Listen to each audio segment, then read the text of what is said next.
لله رب العالمين والصلاة والسلام على سيد الأنبياء والمرسلين وعلى آله وأصحابه أجمعين أما بعد أعوذ بالله من الشيطان الرجيم بسم الله الرحمن الرحيم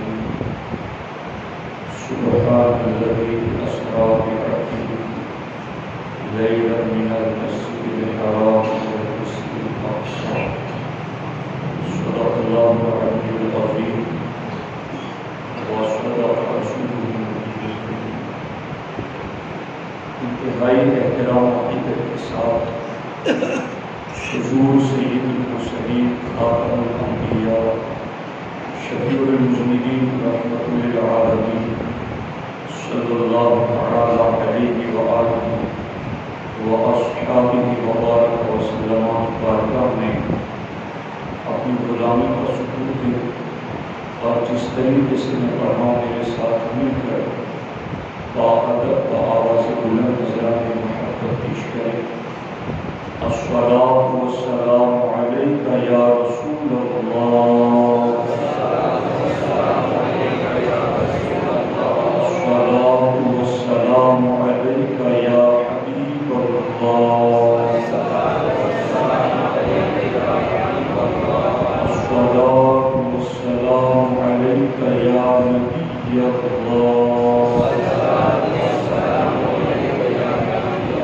وعلی آلک واصحابک یا نور اللہ، صلی اللہ تعالی علیہ وسلم. نماز اقصی میں قائد مصر عیام معنی اول آخر کہ دست بستہ ہے پیچھے حاضر جو سلطنت حاضر کر رہے تھے. دوستان محترم، معراج النبی صلی اللہ علیہ وسلم کی شب گزر چکی ہے اور آج 27 رجب شریف کو جمعہ کا دن ہے. ہمارے آقا حضور سید المرسلین صلی اللہ علیہ وسلم کو اللہ رب العزت نے شب معراج اپنے دیدار کے لیے بلایا اور آقا علیہ الصلوۃ والسلام نے مسجد اقصی میں کم و بیش 1,24,000 انبیاء کرام کی امامت فرمائی. اس امامت میں کیا کچھ فضیلتیں، عظمتیں، برکتیں اور شانیں موجود ہیں، اس کا ایک سرسری جائزہ آپ کے سامنے عرض کرنا چاہتا ہوں.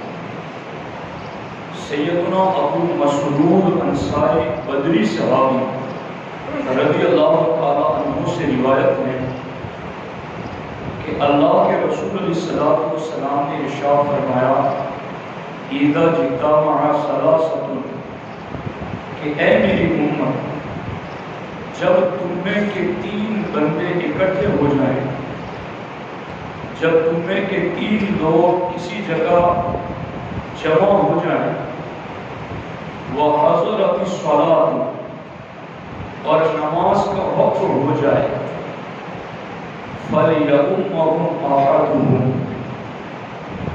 تو پھر تم میں سے ایک شخص امام بن جائے. جب تم 3 اکٹھے ہو، نماز کا وقت آ جائے تو تم پر لازم ہے کہ تم میں سے ایک بندہ مصلی امامت پر آگے بڑھے، امام بن جائیں، باقی اس کے مقتدی بنے. لیکن اب امام کون بنے گا؟ امام میں کون سی صفتیں ہونی چاہیے جس کی وجہ سے آپ اسے مصلی پر کھڑا کریں گے؟ تو ہمارے نبی علیہ السلام ارشاد فرماتے ہیں احقهم بالامامۃ اقرأهم، اور دوسری جگہ پر حضور علیہ السلام فرماتے ہیں الاسن منکم. اسی طریقے سے دوسری جگہ حدیث میں سرکار نے اعلم منکم، یوں ہمارے نبی علیہ السلام نے جدا جدا حدیثوں میں جدا جدا مقامات پر جب امت اکٹھی ہو تو امام کسے آگے بڑھائے اس امام کی صفتیں بیان کی، جس کو ترتیب کے ساتھ فقہ کی کتابوں میں جمع کیا گیا. بالخصوص نور الایضاح میں علامہ حسن بن عمار شربلالی رضی اللہ تعالیٰ عنہ فرماتے ہیں، انہوں نے پورا چیپٹر قائم کیا من ہوا احق بالامام، کہ امامت کا سب سے زیادہ حقدار کون ہے. تو انہوں نے پہلی صفت حدیثوں سے اخذ کرتے ہوئے یہ لکھی الاعلم منکم، موجودین میں جو زیادہ علم والا ہو وہ مصلی امامت پر امام بن کر کے جلوگر ہوگا. آج مسجد اقصی میں شب معراج النبی صلی اللہ علیہ وسلم میں جتنے بھی موجودین ہیں سارے کے سارے معصومین ہیں، سارے کے سارے نبی، رسل، ملک، معصوم فرشتے، روحانی جین، کروبی جین ہیں. تو پہلی شرط امامت کی یہ تھی کہ جو علم میں زیادہ ہوگا وہ مصلی پر آگے بڑھے گا. اللہ کا ہر نبی ہی عالم ہے اور اللہ کا ہر نبی کے علم میں زیادہ ہے، مگر ان نبیوں کی فہرست میں ایک نبی تو وہ بھی ہے جن کا دعویٰ تھا وَأُنَبِّئُكُم بِمَا تَأْكُلُونَ وَمَا تَدَّخِرُونَ فِي بُيُوتِكُم. حضرت عیسیٰ علیہ السلام جو یہ کہتے تھے کہ تم ما تأکلون وما تدخرون فی بیوتکم، تم اپنے گھروں میں بیٹھ کر کیا کھاتے ہو اور کیا کھاؤ گے، تم اپنے گھروں میں کیا جمع کرتے ہو اور کیا کرو گے، میرے پاس وہ علم ہے کہ میں تمہیں بتاتا ہوں. اے عیسیٰ علیہ السلام، آپ کے علم کی جب یہ شان ہے تو پھر آپ آج مسجد اقصی میں مصلی امامت پر آگے کیوں نہیں بڑھتے؟ تو حضرت عیسیٰ علیہ السلام بزبان حال یہ جواب دیتے ہیں کہ میں تو صرف پیٹ میں کیا کھایا ہے وہ بتاتا ہوں. آج تو موجودین میں وہ ذات موجود ہے کہ ماں کے پیٹ میں لڑکا ہے وہ بھی بتاتے ہیں اور اس لڑکے کی نسل میں کون پیدا ہوں گے وہ بھی بتاتے ہیں. تو علم کے اعتبار سے اگر مصلی امامت کا آج کوئی حقدار ہے تو وہ آمنہ کا نام ہے. ان نبیوں کی فہرست میں ایک نبی تو وہ بھی ہیں، ابھی سورہ کہف میں آپ نے سنا وَأَمَّا الْجِدَارُ فَكَانَ لِغُلَامَيْنِ يَتِيمَيْنِ فِي الْمَدِينَةِ وَكَانَ تَحْتَهُ كَنْزٌ لَهُمَا، کہ حضرت موسیٰ دیوار کے نیچے کیا ہے اس کو بھی جانتے ہیں. اتنا زیادہ علم آپ کا، تو اے موسیٰ کریم امامت کے لیے علم چاہیے، اور آپ کا علم تو اتنا زیادہ ہے کہ آپ دیوار کے نیچے کا بھی علم رکھتے ہیں، آپ مصلی پر بڑھ جائیں.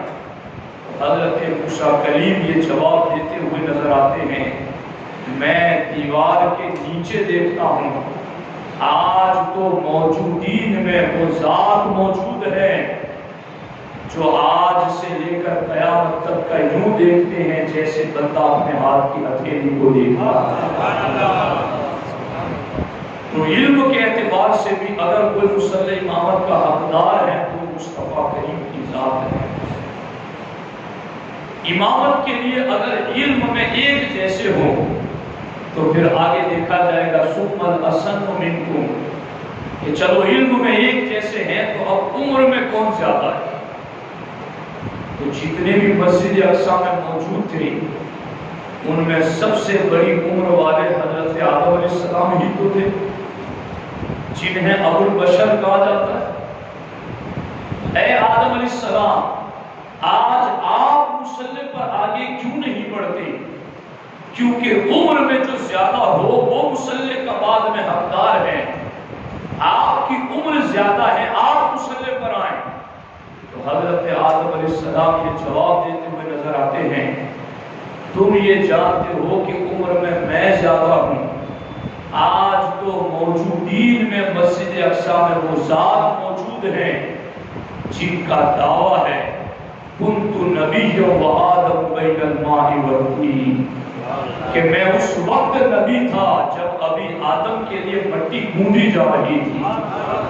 آج تو وہ ذات موجود ہیں جن کا دعویٰ ہے انی عند اللہ فی ام الکتاب لخاتم النبیین وآدم لمنجدل فی دینتہ، کہ میں تو اس وقت بھی ختم نبوت کا مرتبہ پا چکا تھا جب ابھی آدم کے لیے خمیر تیار کیا جا رہا تھا۔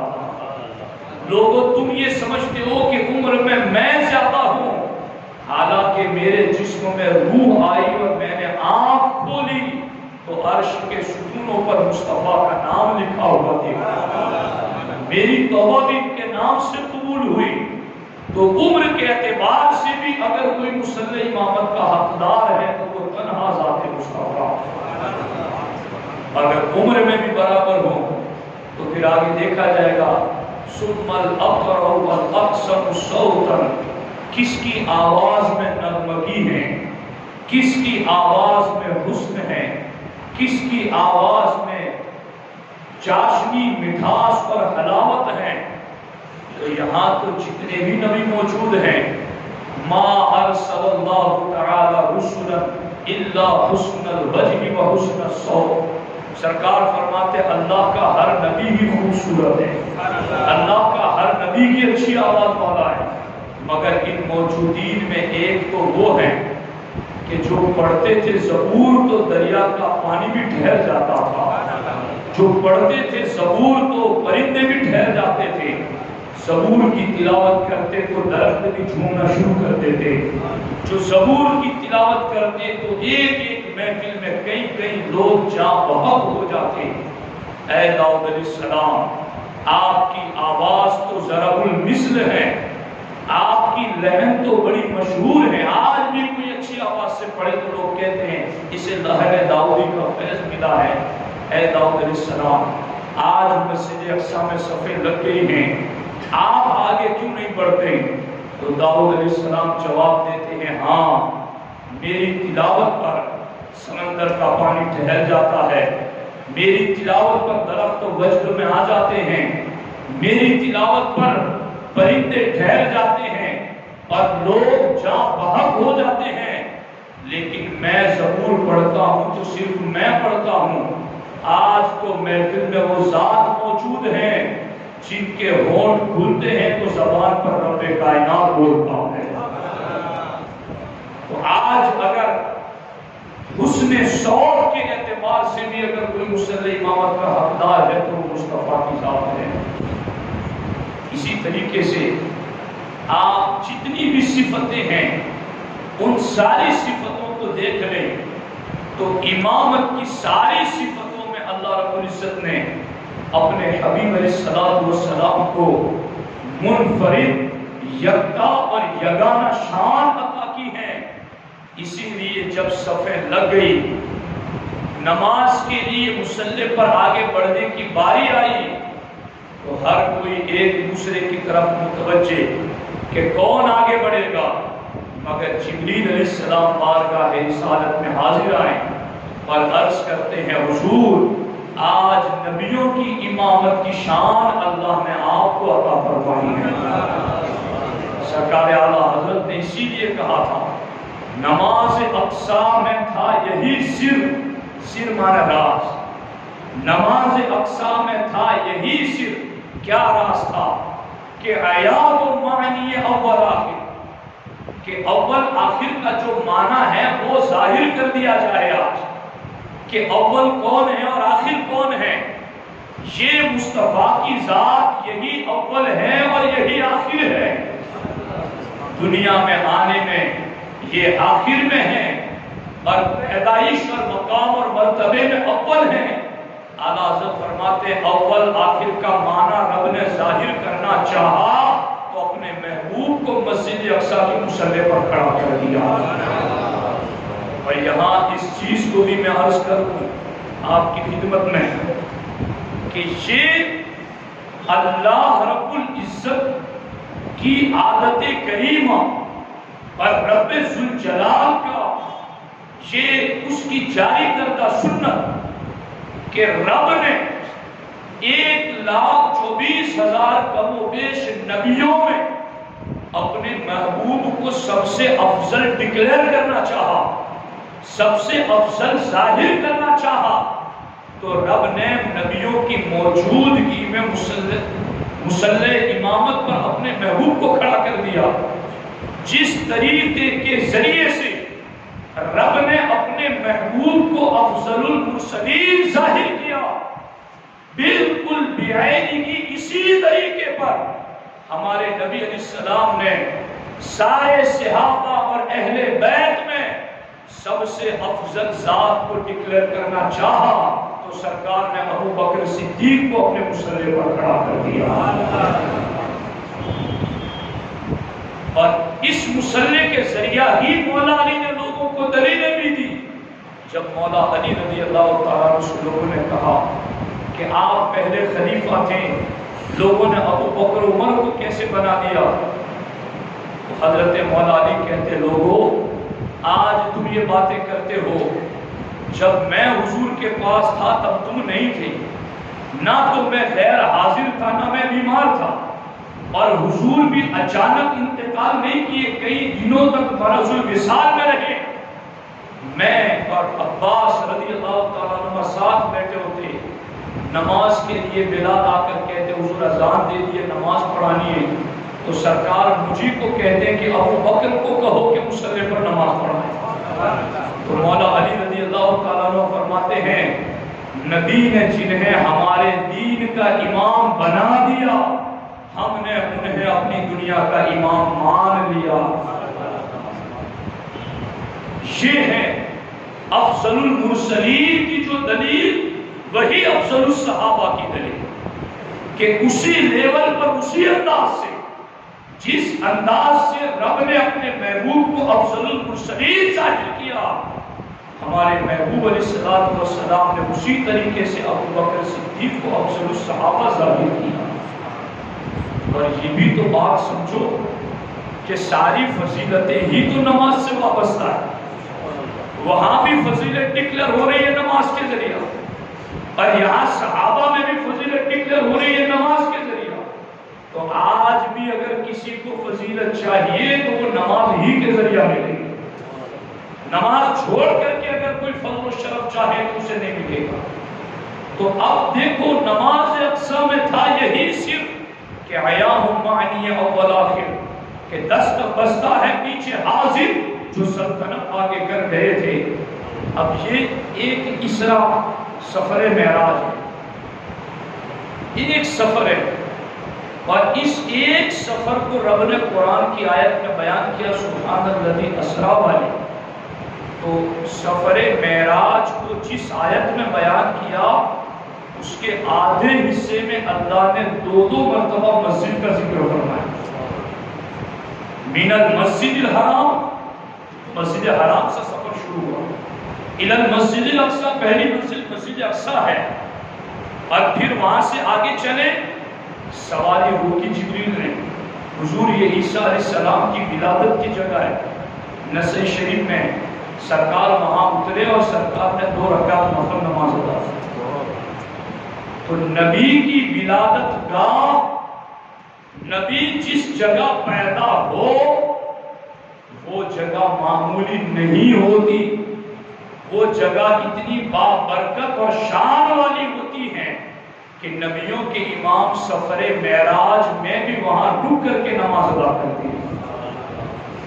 اور پھر وہاں سے سرکار حضرت موسیٰ علیہ السلام کی قبر سے گزرے، تو سرکار نے فرمایا مررت علی قبر موسیٰ وَهُوَ قَائِمٌ يُصَلِّي فِي قَبْرِهِ، میں موسیٰ علیہ السلام کی قبر کے پاس سے گزرا تو میں نے دیکھا کہ موسیٰ اپنی قبر میں کھڑے ہو کر نماز پڑھ رہے ہیں. جی نماز پڑھ رہے ہیں.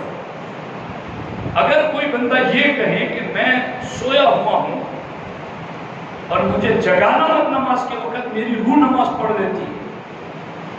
جی آج کہیں ایسے بھی لوگ ہیں، تو کیا آپ مانیں گے کہ اس کی نماز ہو گئی؟ نہیں. اور اگر جسم سے روح نکل گئی، صرف جسم پڑا ہوگا، اور کوئی یہ کہے کہ یہ جسم نماز پڑھتا ہے، تو آپ مانیں گے کہ یہ صرف جسم نماز پڑھتا ہے؟ نماز کے لیے جسم مع روح دونوں ضروری ہے.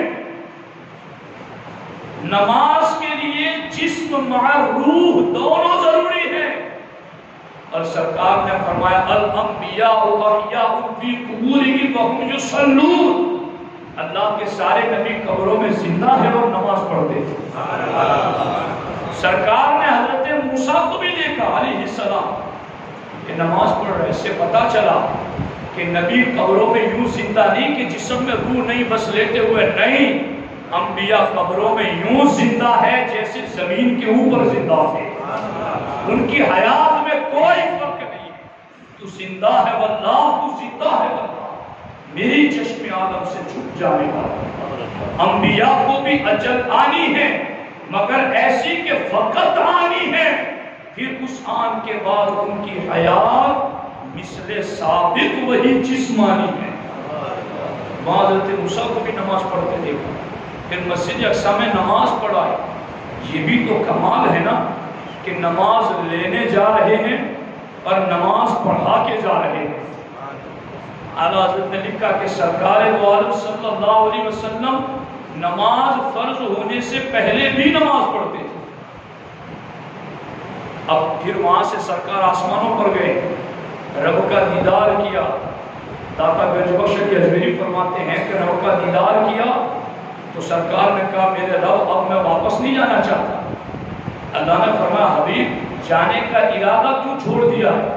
تمہیں جانا ہے زمین پر. کہا میرے اللہ زمین پر بھی میں تیرے جلوے دیکھتا تھا، مگر آج جو جلووں کی لذت ہے میں اب وہ چھوڑنا نہیں چاہتا. اللہ نے فرمایا میرے حبیب یہ میرا وعدہ ہے تم سے کہ تم زمین پر جاؤ، تمہیں 5 وقت کی نماز دیتا ہوں اور تمہیں ہر سجدے میں عرش والا دیدار عطا کروں گا. اس پر داتا صاحب دلیل دیتے ہوئے آگے لکھتے ہیں کہ ہم نماز پڑھتے ہیں تو تھک جاتے ہیں، مگر حضور جب تھکاوٹ محسوس کرتے تو نماز ادا کرتے.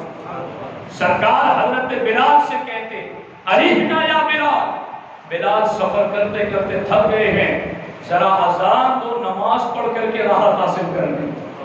تو یہ وہ عرش والا دیدار، چونکہ نبی کے لیے رب کا دیدار ایک غذا ہے. جب سرکار صوم وصال رکھنے لگے پیدل پہ روزے، نہ افطار نہ سحری، پیدل پہ روزے، صحابہ نے بھی رکھنا شروع کر دیا. چہروں کے رنگ بدل گئے. سرکار نے فرمایا کیا ہوا؟ کہا حضور آپ کی پیروی میں ہم نے بھی افطار سحری کے بغیر روزے رکھنے شروع کر دیے. تو سرکار نے فرمایا ایوکم مثلی، تم میں سے کون میری طرح ہے؟ لست کہیاتکم، میں تمہاری طرح نہیں ہوں. یطعمنی ربی ویسقینی، مجھے تو میرا رب کھلاتا ہے اور پلاتا ہے. مفسرین شارحین کہتے ہیں کہ سرکار کھاتے تو نہیں تھے تو رب کھلاتا پلاتا کیا تھا؟ مفسرین کہتے ہیں رب اپنا جلوہ دکھاتا، اسی سے نبی کو غذا مل جاتا. تو سرکار دو عالم صلی اللہ علیہ وسلم کو اللہ نے فرمایا عرش والا دیدار زمین پر کراؤں گا. سرکار وہاں سے بھی تحفہ لے کر آئے امت کے لیے، اور وہ تحفہ نماز. دیکھو ایک معراج کا واقعہ اور نماز کتنی جگہ ہے. مسجد سے شروعات، پہلی منزل مسجد، نماز پڑھا کر جا رہے ہیں. آسمانوں پر فرشتوں کو نماز کی حالت میں دیکھتے ہیں، رب کا دیدار کر کے پلٹتے ہیں تو نماز کا تحفہ لے کر آتے ہیں. اس سے پتا چلا جو معراج کو مانتے ہیں پھر انہیں نماز کی بھی پابندی ضرور کرنی چاہیے، پھر انہیں نماز میں بھی لذت آنی چاہیے. یہ کیا بات ہوئی کہ معراج کو مانے اور معراج کا تحفہ ٹھکرا دے؟ معراج کو مانے اور معراج کے تحفے کی ناقدری کرے تو اس سے کبھی فیض نہیں مل سکتا ہے۔ کما حقہ فیض امتی ہونے کا اسی امتی کو ملے گا جو معراج کے معجزے کو سچے دل سے مانتا بھی ہے اور تحفہ معراج یعنی نماز پر بھی عمل کرتا ہے۔ اگر یوں ہماری زندگیوں میں معراج کا سبق اور درس موجود رہے گا تو ہمارے ایمان کو تازگی ملتی رہے گی۔ اللہ کریم کی بارگاہ میں دعا ہے رب الجلال ہم سب کو اپنے حبیب علیہ الصلوۃ والسلام کی سچی محبت اور ان کی اطاعت کی توفیق عطا فرمائے۔ السلام علیکم ورحمۃ اللہ۔